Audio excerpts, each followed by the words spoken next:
Aujourd'hui, on va vous présenter les ondes! OK.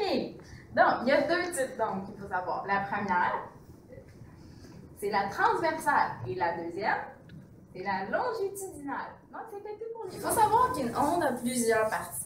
Il y a une partie qui s'appelle la période, qui va partir d'un début et qui va s'en venir jusqu'à ce qu'elle croise la même hauteur. C'est super, merci.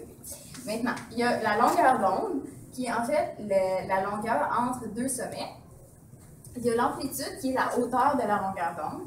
Il y a aussi quelque chose qu'on appelle la fréquence, qui est le nombre de périodes qu'on a en une seconde. Bon, il y a plusieurs formules qui sont utiles, qui sont très compliquées. Il faut savoir que la longueur d'onde est égale à la vitesse de l'onde fois le temps, c'est-à-dire le temps qui va être exprimé en secondes, la vitesse en mètres par seconde et la longueur d'onde en mètres. La deuxième formule à savoir, c'est que la vitesse est égale à la longueur d'onde fois la fréquence. Fréquence exprimée en Hertz. Fréquence, que je le répète, est le nombre de périodes par seconde. On peut aussi remplacer cette formule par C est égal à la longueur d'onde fois la fréquence, parce que C est une vitesse. C'est en fait la vitesse de la lumière, qui est égale à 3 fois 10 à la 8 mètres par seconde. Bon, il y a deux sources de lumière qui existent. Il y a la source ponctuelle, qui est un rayon qui va être projeté sur un objet, et le pourtour de l'onde va être très clair. Tandis qu'il y a la source étendue, que c'est une source de lumière qui est projetée sur un objet. On va avoir de l'ombre encore, mais il va y avoir une certaine pénombre qui va s'afficher autour de l'ombre. Dernier point, c'est les phénomènes optiques. Il y en existe trois. Il y a d'abord l'absorption. C'est lorsque les rayons sont captés par la surface. Ensuite, il y a la réflexion. C'est lorsque les rayons sont redirigés par la surface en question. Et dernièrement, il y a la réfraction. Dans ce cas-ci, les rayons sont déviés. Voici un exemple qui explique bien la matière.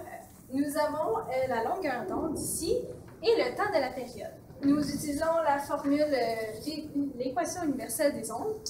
On remplace nos données dans la formule. On peut également retirer la vitesse qu'on cherche.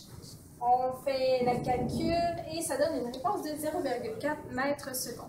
Bonjour, aujourd'hui pour notre deuxième exercice de physique, on va relater un problème de l'eau qui tombe d'un robinet et qui crée une longueur d'onde. Premièrement, 90 gouttes tombent en 60 secondes. Ça, c'est le premier indice. Et le deuxième indice, c'est la longueur d'onde. On nous donne une longueur d'onde de 0,08 mètres. Tout de suite, on peut trouver la fréquence. La fréquence qui est de 90 divisé par 60, ce qui nous donne une fréquence de 1,5 Hz. Deuxièmement, on peut trouver tout de suite T grâce à la fréquence. T est égal à 1 sur F.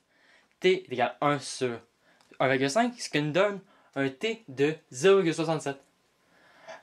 Après ça, pour trouver le dernier inconnu, on fait V, la formule qu'on a trouvée tantôt.